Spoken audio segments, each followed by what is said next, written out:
Cycling for me has never been about the bikes. They've only ever been the prerequisite tool. I do not see just a bike race, I see riders on heroic journeys and warriors doing battle.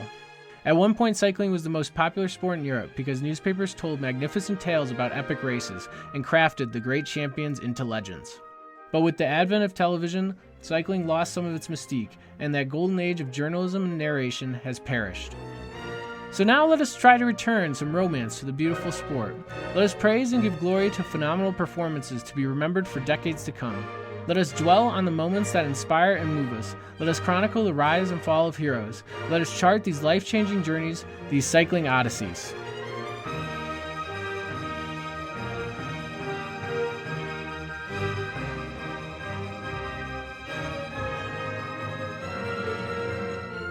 All right, welcome back to another episode of Cycling Odysseys. I'm your host, Patrick Santino. Please check out one of the introduction episodes if you want more clarification about how the show works and everything. They're at the beginning of the feed. Stage 1 should do you well. Now, still continuing their tour rewind. Again, those are the episodes I got banked up, ready to go.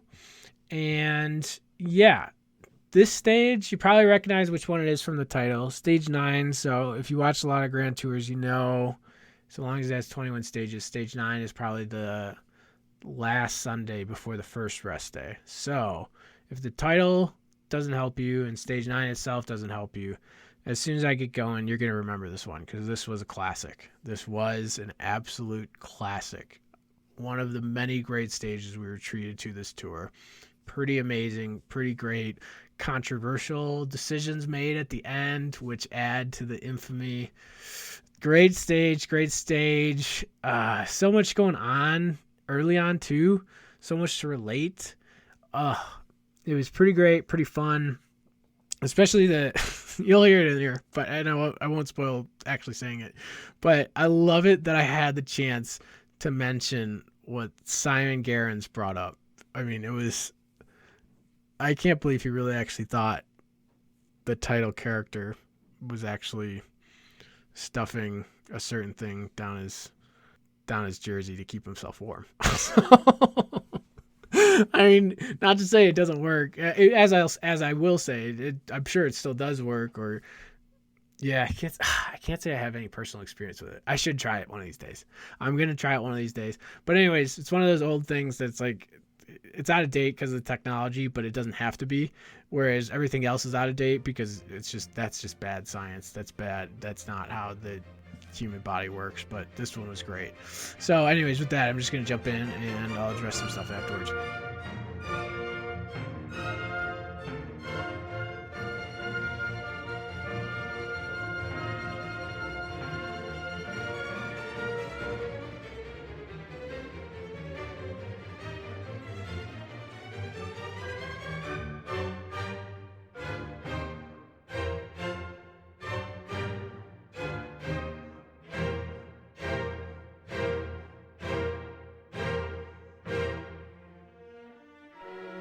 Hirschi, Entangled, and GC Affairs. Tour de France 2020, Stage 9. Pau to Lorens, 153 kilometers. After fast start, Hirschi led peloton from solo break until GC favorites battled behind on the Col de Marie Blanc. At the beginning of the day, when interviewed by reporters, Mark Hirschi of Sunweb, you remember him, dear readers, the 22-year-old who narrowly lost Julian Alaphilippe of Deceuninck Quickstep in the sprint on Stage 2, said his goal was to get in the breakaway today. Dear readers, I do not have any experience getting into a Tour de France breakaway myself, but ask any rider and they will all tell you it is easier said than done. In fact, the smallest teams in the race treat it as a victory in itself. But yes, easier said than done, especially today as Jumbo-Visma relentlessly chased down all the attempts for the whole first third of the stage. Countless attempts went off in the flat beginning, including multiple moves started by Hirschi himself. But all the way up the slopes of the Category 1 Col de l'Arcière, Jumbo-Visma brought back any group that went away. You see, dear readers, they did not like the composition of the groups going off the front, and thus they exercised their authority as the strongest team in the race and chased down everything. What were wrong with most of the groups up the road? Ineos riders. Ineos desperately wanted a man in the break today. Then again, so did every team. But anyways, this young Mark Hirschi, come hell or high water, he was getting in the break this day. Hirschi rolled up his figurative sleeves and dropped any potential allies halfway up the long climb. Perhaps he thought Jumbo would just chase them down again if an Ineos rider bridged up to the group. He certainly developed an attitude. I cannot get into the breakaway today if there isn't one, so I will be the breakaway. And that, dear readers, is what he did. A group of 6 or 7 chasers were behind him, but they never got much of a gap on the Jumbo-Visma-led peloton behind, while Hirschi started to soar. It was an impressive move from the young rider to declare he would be in the break at the beginning of the day, and then he achieved it, even though it meant a long-range solo effort. He and the peloton were still over 90 kilometers from the finish. Hirschi crested the Category 1 Ausir, weaved down a short and wet descent, and hit up the Category 3 Col de Sade. At the top of the Sade, with 75 kilometers to go, he had a gap of 1 minute and 52 seconds on the chasing group of 6, and a 2 minute and 52 second gap on the Jumbo-Visma-led peloton. The mountains were very green in the Pyrenees, and it was easy to tell why this day. It was very damp and cloudy, the roads were wet, and rain was starting to fall again. The crowds were out in the Pyrenees again. How they loved their cycling, despite the fact that all had to wear ponchos at the top of the climb. Behind, it was difficult for the chasers in the peloton to grab their rain gear from the cars, because the pace was so high and the race was still on. But eventually all got their gear in time. At the crest of the Sade, there was a long, plunging descent down into the Pyrenean Valley, and the weather was only getting worse. Without the proper gear, a rider could start to cool down or even freeze on the descent and then throw them off for the rest of the stage. Notably, the only one not to get his rain gear, Mark Hirschi. Was the Swiss, dear readers, what do you call them? Just Swiss? Swissmen? A Swit? Or a Switz? Do any still go by Helvetians, using their Helvetica font? Swiss rider, just to be safe. Was this Swiss rider used to the cold, rainy descents like the ones we so often see in the Tour of Romandie or the Tour de Suisse? Or was this a mistake of immaturity? My commentator, the experienced and accomplished Simon Gerrans of Orica Green Edge fame, was wondering if he managed to get some newspaper at the top of the climb before the descent. Dear readers, please allow me a few sentences to digress on this romantic image. Unlike so many ancient and fabled training and racing practices and preparations of old that are now out of date, my favorite being the eating of a hearty, rare red steak for breakfast on the morning of the hallowed Paris-Roubaix race, this newspaper trick still actually works today. Nowadays, the riders have all sorts of fancy high-tech waterproof and decently aero vests and raincoats. But in a pinch, this oldest practice still gets the job done, which I find quite romantic. At the top of such mountains on cold and windy stages, the support staffs would have the newspapers ready for riders to stick down their jerseys to break the wind on the descents in order to keep their torsos and bodies warm. And it actually would do just the trick. So here today, the recently retired Simon Gerrans actually wondered if Hirschi used this method for warmth today. Dear readers, I lean towards no. And on the descent, all could see his fingers were pale, his arms seemed cold.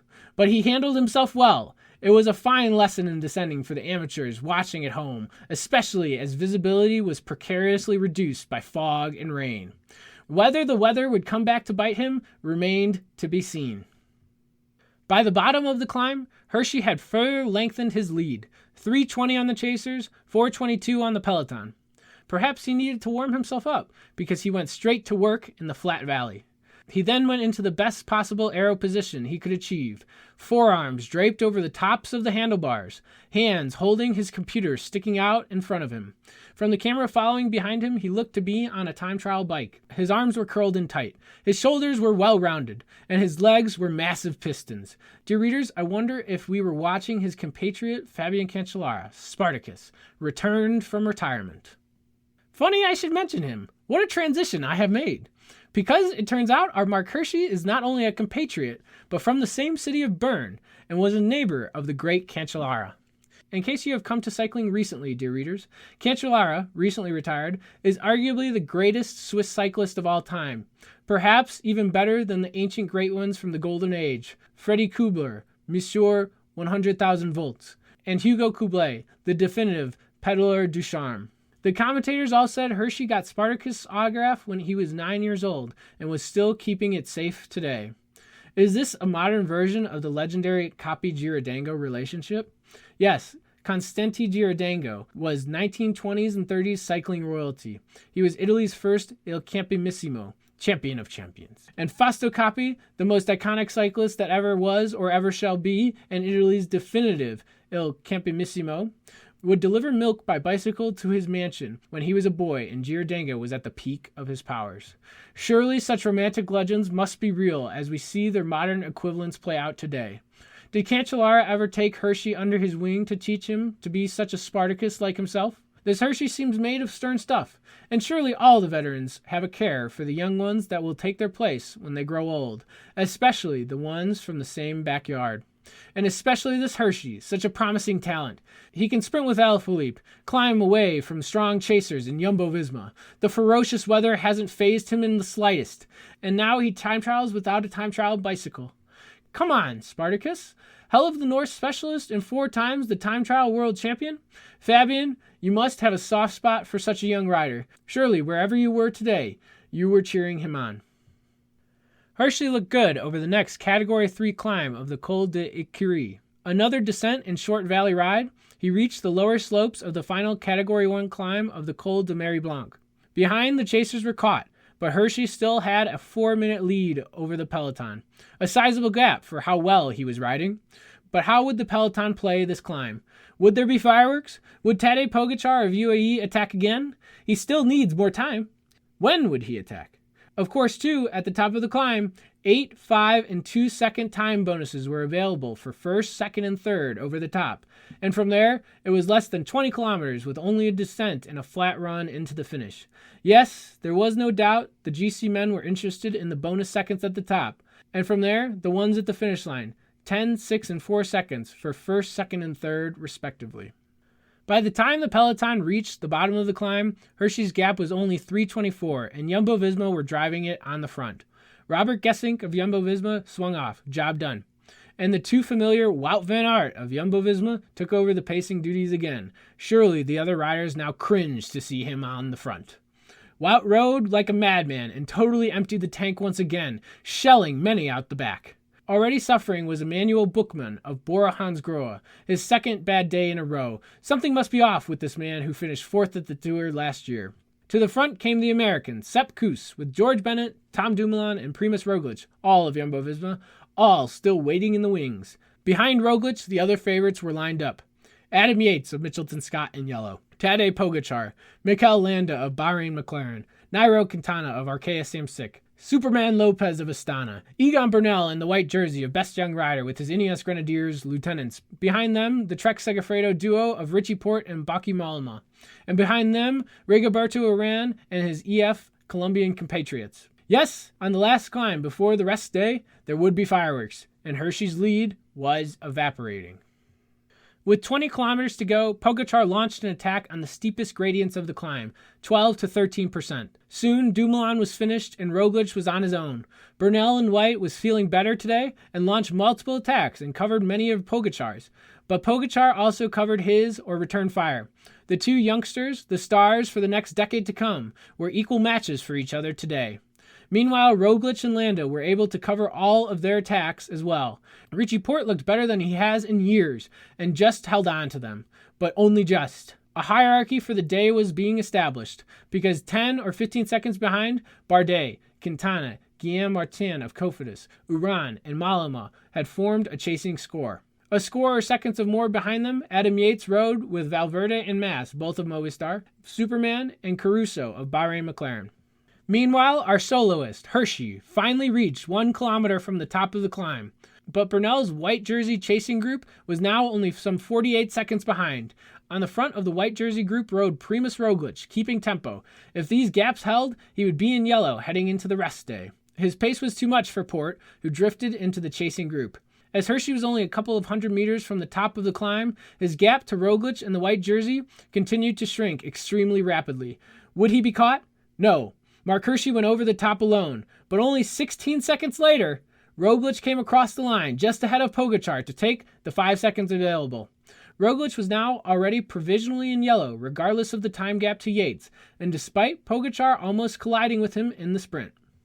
Thus we began the furious descent. Mark Hirschi, the young talent, the up-and-comer, was fighting for stage glory. Meanwhile, the GC battle behind would soon envelop him, surely. Roglic, Pogačar, Bernal, and Landa, chasing behind, were thinking purely of GC. It was in their interest to bomb down the descent and work together to take time on rivals behind, but also sprint for first in order to gain the 10-second time bonus. But Mark Hirschi would not go down without a fight. The time checks that came in on the descent always turned in Hirschi's favor. He was extending his lead, putting time into the GC group behind. With 11 kilometers to go, Hirschi had 19 seconds on Bernal's white jersey group, 37 seconds on the next group, and a minute 6 on Yates's yellow group. All dropped like stones down the wet roads into Lorans, where Roglic had won a stage just 2 years earlier. The corners were technical, the straightaways required every ounce of power still available, and the bends were taken at high speeds. Hirschi was descending so fast he overtook the camera bike. On such occasions, all viewing instinctively hold their breath. Hirschi's gap on the white jersey group was now 23 seconds and counting. It was all thrilling viewing. It was cycling at its finest. What a finely balanced race. Hirschi came off the descent with 7 kilometers to go and curled straight into the arrow position to powerfully time trial his way to the finish. The GC groups behind hit the flat as well. With 6 kilometers remaining, Hirschi had 29 seconds on Bernal's white jersey group. But on the flat, the quartet of Roglic, Bernal, Landa, and Pogačar rotated evenly like clockwork. Bernal and Landa did equal turns with Pogačar and Roglic, though the latter two had already proven on the last summit to be the better sprinters. But they all needed to maintain the gap on the GC chasers behind. With 3 kilometers to go, it was highly questionable if Hirschi could solo to the finish. And then, dear readers, he made a highly controversial decision. With only a 12-second gap, still more than 2 kilometers to go, Hirschi, thinking the writing was on the wall, and surely with guidance from his director sportif in the car behind, sat up and let the white jersey quartet catch him. Yes, on paper, Hirschi must be a better sprinter than all of them. Why, just 7 days ago, he almost beat Alaphilippe. But is this the case after riding solo through the mountains for 100 kilometers? This was the gamble. And dear readers, were I in his position right then, with 2 kilometers to go, I would have gritted out, win or lose. I had already invested too much. Were I to sit up, the proper time would have been right at the bottom of the descent, where I could have sat in for 7 kilometers. But Hirschi made the decision and had to see it through. He sat at the back of the group. They came into the final straightaway. With 250 meters, Hirschi launched his sprint first from the very back. It was too early. Pogačar was thoroughly on him. Hirschi reached top speed and Roglic was still in his slipstream. Pogačar accelerated past him on his right to win, and Roglic came around his left to take second. Hirschi was consigned to only 3rd place, while Bernal and Landa took 4th and 5th. The first group of chasers finished 11 seconds behind. Yates's yellow jersey group was 54 seconds behind. Roglic now captured yellow. Egan Bernal was still in white. Both masked up and cooled down on the turbo trainers next to the stage winner, Tadej Pogačar, who is obviously not our man, Mark Hirschi. He had put in such a big day. He had descended and time trialed so well. He deserved the victory, but he made a controversial decision. Maybe it was the right call, but the young Swiss rider was still too eager at the finish. Surely it is clear for all to see he jumped too early. After such a day and with his speed, he should have left it late. He did not, and he lost. But it was still a fine showing, Mark, and you impressed the cycling world today. You are a very strong rider who can climb, descend, sprint, and time trial. A complete package, no? Perhaps you will see it as a curse, but it is the highest compliment your rivals and public can give you. From now on, you shall never fly under the radar, because now everyone knows your name.